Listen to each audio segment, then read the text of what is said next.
Hello and welcome. This is Cheryl. Thank you so much for joining me today. In this video, I'm creating some House Mouse Party Parade cards using these adorable House Mouse stamps. There are 3 new ones. This one here is called Party Parade. Then we have Spa Day, and I'm going to share a fun way to create some iridescent looking bubbles for that tub. And then the last one here is Dandelion Dreams. Now, House Mouse images are always absolutely adorable, but I love that they come with several different sentiment choices in each set so that you can pick and choose which is best for what you're going to be creating. Now, I'm going to be watercoloring these images, so I'm using some watercolor cardstock. This one here is Arch's Hot Press Watercolor. You can choose whatever your favorite watercolor cardstock is. So I'm using my Misti stamping tool in order to stamp these images and emboss them. And I'm going to do all of the images first, stamping and embossing them, and then I'm going to watercolor them at the same time as well, so that can dry at the same time. So I'm starting with the Dandelion Dreams stamp set, positioning everything in my Misti stamping tool, realizing that I don't need that rubber mat that I always use in there, or that sticky mat. So take that out and then put that back in position. I'm going to use a little bit of embossing powder tool on that cardstock to make sure that embossing powder is only going to stick to the VersaMark ink that I'm inking my stamp with. Now I'm going to emboss these with Pumice stone embossing glaze. I don't want something as harsh as black embossing powder, so I typically will use embossing glazes for my House Mouse images because they come in a variation of different colors, so I can choose something that's a little bit more subtle. And typically I'll choose something that's either brown or gray, something like mousy tone, so that it just goes well with those stamps and it's just a little bit more subtle than the black embossing powder. You can use black if you want. It's just my personal preference not to for these images. Now, another option here would be to use a permanent ink for watercoloring. However, I typically prefer embossing because it adds a little bit of that shiny dimension to it. It makes it easier to do your watercoloring because that embossing adds a little bit of a barrier between the different areas of your stamp. And I also find that sometimes when you're watercoloring, it looks a little bit flat once you're done because of the fact that there's not really any different textures. I am a texture person. I love having different textures in my finished products. So by using the embossing, or by doing the embossing, it makes it easier for the watercoloring, but it also adds that extra little bit of texture, that little bit of glossy shine when you tilt it into the light. And in my opinion, it just makes it a little bit more interesting. So the next card, or the next image I'm going to be using, is the Spa Day stamp set. I was going to put the sentiment on the front and then opted to put it on the inside of the card at the end instead. So once again, I'm going to do the same process as that first image. I'm going to use a little bit of embossing powder tool on the watercolor cardstock. I'm going to ink my stamp. I'll typically stamp it a couple times just to make sure that I have a nice, crisp, clean image with that VersaMark ink. The VersaMark ink is a clear ink, so it's a little bit harder to see on the cardstock. You can look to the side and you can see most of it, but sometimes it's hard to see where you've missed different areas. So by stamping it a couple times, I can make sure that I've got a nice, complete image. Then I use my embossing tool to melt that embossing powder, and it's really quite easy to see it go from the matte granular look to the glossy shiny finish and know that it is completely embossed. And typically when I'm done embossing, I'll tilt my card into the light to make sure that everything is completely embossed, that I haven't missed an area. The last stamp here I'm using is Party Parade. Once again, grabbing one of the images and then choosing one of the sentiments to go with it. Now, with House Mouse designs, you can color them in many different ways. Here I'm choosing to do watercolor. Often I will also do Copic markers or use Prismacolor pencils for coloring.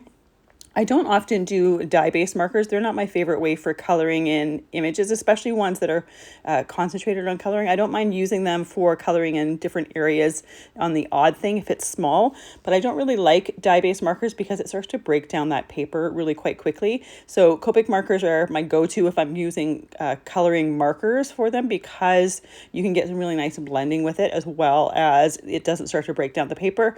Prismacolor pencils, you can also get some great blending. It's a completely different form of coloring from using markers, but I also love the result of that as well. So for my backgrounds for my cards, I want them to have a hint of color. I don't want to leave them plain, but I didn't want to watercolor the backgrounds. I wanted the backgrounds to be very, very subtle. So I put my pieces on my sticky mat, used a scrap piece of paper for a mat or for a barrier. And then I'm using some Tumbled Glass Distress ink on the top or the sky, and then Pumice Stone Distress ink on the bottom. So you can see I can still easily see my embossing. It just adds a hint of color to that background, finishing that off. But the color is light enough that I can go and watercolor on top of it, and it's not going to interfere with those colors because, like I said, it's just a hint of color. When I'm doing the emboss or the ink blending here, I am avoiding that tub area, but I'm still going over those bubbles, but it's not going to make a difference for my final result. Again, it's just adding that hint of color so we just don't have a plain blank background with an image floating in it. You could, if you prefer, do watercolor for background, and I will often do that. I just wanted to do something a little bit different for this particular card. So once I have my backgrounds ink blended, I can start doing my watercoloring. So I do use my sticky mat for doing that ink blending because it just holds that cardstock in place. It makes it a little bit easier. I don't have to worry about that. For my watercoloring, I'm using Distress Watercolor Pencil set number 2, starting off with Antique Linen here, and I'm going to use this for that little dandelion puff. Typically when I'm watercoloring, I will typically pick one of the Distress watercolor sets and use just that one set for it. I don't want to bring out a whole bunch of sets. Sometimes I will if I'm looking for specific colors, but most of the time I'll look at each of the sets, look at the color palette, and see if it has the color tones that I'm wanting for the look that I'm going for. For the stem of this, I'm using Twisted Citron. Typically I would use something a little bit darker, but this is the only green in here. You could use a little bit of the blue to darken it if you wanted, but I don't think you're going to get it much more dark. It's going to go more blue tone. For the nose as well as the ears of the little mice, I'm using the Kitsch Flamingo watercolor pencil. And I'm going to be using pretty much the same colors throughout the whole, or throughout the 3 different images. For this mouse, I'm using Vintage Photo. When it comes to the image, the Party Parade one with several mice in it, I will use the Vintage Photo as well as the Pumice Stone one in here so that there's some color variation. I don't want all of my mice to be exactly the same color. Now, one of the great things about using watercolor pencils is it's very clean, very, I don't need a whole lot. So I have my watercolor pencil set, I have my image here on the watercolor cardstock, and then I have my brush. Now my brush has water in the handle. What you can't see in most of the shots here is that I have a piece of paper towel to my right. So if I need to take water or color out of my brush, I will use that paper towel for that. If I want to clean all the color out of my brush, I'll squeeze the handle, let water run through the bristles to clean all of that color out, and then it's ready for a new color. For this Spa Day stamp here, I'm using that same Vintage Photo for this mice so that it shows up nicely over top of those little bubbles. Once again, using that Kitsch Flamingo for the nose, the ears. I also typically use it for the feet, if you can see it. I want to add a little bit of a different finish, a metallic finish to this. So I'm using the metallic pads from Lisa Horton Crafts. This one here is Lovestruck, and I'm going to use this for the tub. This is just going to give it a pop of color. Sometimes when you're using distressed watercolor pencils, there's a huge variety of colors. If you don't use a lot of the pigment from the pencils are fairly light. You can keep using them, and then as the water seeps into those pencils, they'll be darker. But again, like I said at the beginning, I always love when I get different textures to my pieces. So by using metallic pads, it adds a metallic hint to that watercolor. Now, this tub is not going to be all metallic because I have areas that are darker and lighter. Where that ink is darker is where you're going to see that little bit of metallic finish. Where it's lighter in the center, you're really not going to see any at all. You're going to see a hint of color, but there's really not going to be a metallic finish to that because there's barely any of that pigment. But these metallic pads are water soluble, so you don't have to worry about, or they're easy to watercolor with. I just smush it onto my surface and I can easily watercolor with that. This here is the Cracked Pistachio watercolor pencil, and I'm going to start doing my bubbles to create kind of an iridescent look to them. I want, you know how bubbles shine and you get different colors shining in them? I want to create that type of look.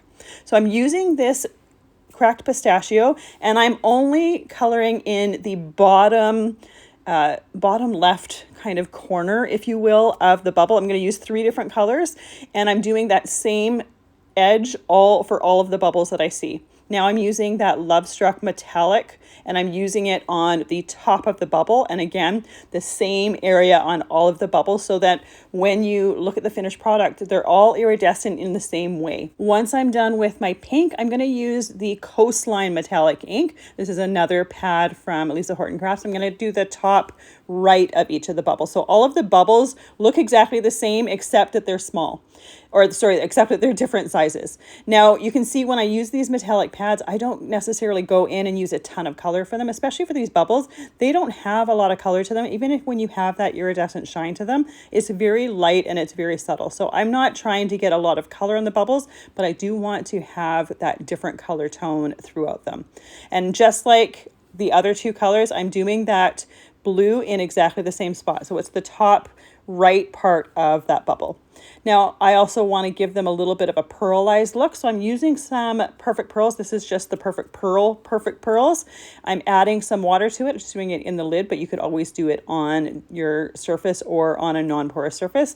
And I'm going over top of those bubbles. There's a fair amount of water with that liquid pearl, so it's adding that pearlized shine, but it's not opaque, it's very transparent, so you still see those colors underneath there. So we're getting a combination of the colors underneath the Perfect Pearls, but we're also getting that pearlized shine to it. Now, Perfect Pearls are a pigment powder that has a binding agent in them that is activated by water. So they're another perfect tool for watercoloring with and getting a different texture. So again, it's completely different from the metallic look from the metallic ink pads, as well as a completely different look from the watercolor pencils. And I just find that when you have different textures on things, it just gives more things for your eye to look at, as well as things to catch the light when you're tilting into the light. Now, I just showed you the Glossy Accents bottle there. Once this image is totally dried and I've die cut it, I plan on adding some glossy accents to a lot of those bubbles. I want to give them some glossy dome dimension. Again, another different texture, but I don't want to do it right now because that watercolor isn't quite dried yet, as well as the fact that I plan on die cutting that image, and the pressure from the die cut, or if the die cutting process, will affect the texture of the glossy accents. So better to die cut it ahead of time and then use the glossy accents afterwards, so it's not going to affect that. For this Party Parade stamp, I am using those metallic pads again. So the Lovestruck is the pink, the Coastline is the blue. I'm using them for the balloons as well as the party hats. And then I'm also using Ultraviolet, which is that purple. And again, just like the tub, I'm not making them opaque. I don't want metallic balloons here. I'm making that color so it's darker around the outside, lighter towards the inside. I want to look like a metallic but transparent balloon. So we're going to get a little bit of that metallic shimmer around the outside edges where that paint is darker, but it's not overpowering. I am of the opinion that less is more when it comes to this. I like to have that metallic hint, that metallic shine, but I don't necessarily want it to be completely opaque, and balloons tend to be transparent. So I want them to look like they're transparent and not completely solid metallic balloons, if you will. So I also went over, when I was doing those balloons, over each of the colors, so it looks like you can see the other balloon that's near it right through it as well. For the mice for this is the one that has several different mice to it. So I'm going to be using both the Vintage Photo as well as the Pumice Stone for watercoloring the mice. So I did the large one in that Vintage Photo, one of the small ones in the middle in the Vintage Photo. I'm going to do the one between those two with the Pumice Stone. And then the last one on the end, I'm going to do a combination of those two colors just to get a little bit of color variation. So I'm going to go in there with Pumice Stone first, then I'm going to go in with some Vintage Photo. And the great thing about watercolor is if I get the color too dark like I did here, I can remove some of that color. I can lift it up with my brush and rub it off onto the paper towel. So I don't have to worry about getting too much color and not being able to fix it. I can easily lift some of that color up. You can also see with the mice that I am heavier around the outside edges than on the inside, giving it some color variation, giving it some shading as well. Now I messed up with my videotaping here. I did the die cutting off screen. This one here the image was die cut with the Essential Arches die set. And then I die cut one that was a little bit bigger and used that Pumice Stone Distress ink to ink that mat around there. so that it gives it a bit of a frame. For my next one here, I'm using the Perfect Touch rectangle die set, and I'm doing some ink blending around that die cut with the Coastline metallic pad. This is a little bit larger than the size that I used for die cutting my image, so this is going to be the mat around it. I don't need to ink the whole thing because we're not going to see the ink from the whole thing. I only need to do it around the outside edges. Often I will go directly from the pad to the cardstock using my surface. I decided for this one to do some ink blending around it instead. Either way works, you get the same effect. There's a little bit less ink waste when you're doing the ink blending around it because you're not getting all of that ink on the surface that I will often get. And that typically ends up just getting wiped off and wasted. So by ink blending, you'll still get a little bit of ink waste around the outside edges of the cardstock, but you can concentrate on that cardstock just a little bit better. So I'm gluing this straight to an A2 card base, and then I can glue my image on top of it. Now I just use some very simple shapes for my die cutting. For me, these house mouse design images, they're the star of the show, so I don't really need a whole lot aside from them. You could add die cuts if you want, and you could add, say, a die cut sentiment with it, but because they already come with their own sentiments, I typically like using the sentiments that come with them because they usually work perfectly with the image. For the last card, this one's for the spa day image, I'm going to stamp that sentiment on the inside of the card. I'm just using the Pumice Stone Distress ink. It coordinates with that embossing on the front. You could even, if you wanted, use the Lovestruck metallic ink if you wanted to pop a color on the inside. But again, I want to keep the focus on the front and on the image in the front. So I still like that sentiment on the inside, but I don't necessarily need it to take the attention away from the front of the card. For this one here, I used the Essential Stylish Ovals die set.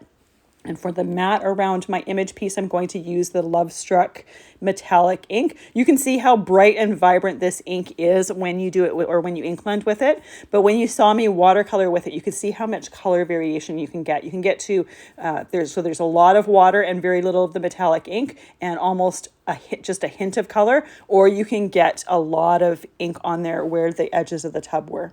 So I'm going to glue this onto an A2 card base as well, and then glue my images on there, or my watercolored images on there. Once I let this dry for a few moments, then I'm going to add the glossy accents to those bubbles, and you can see them come alive when I do that. The other thing I'm going to add is some stickles on the Party Parade image. This is just going to add some glitter, some sparkle to it.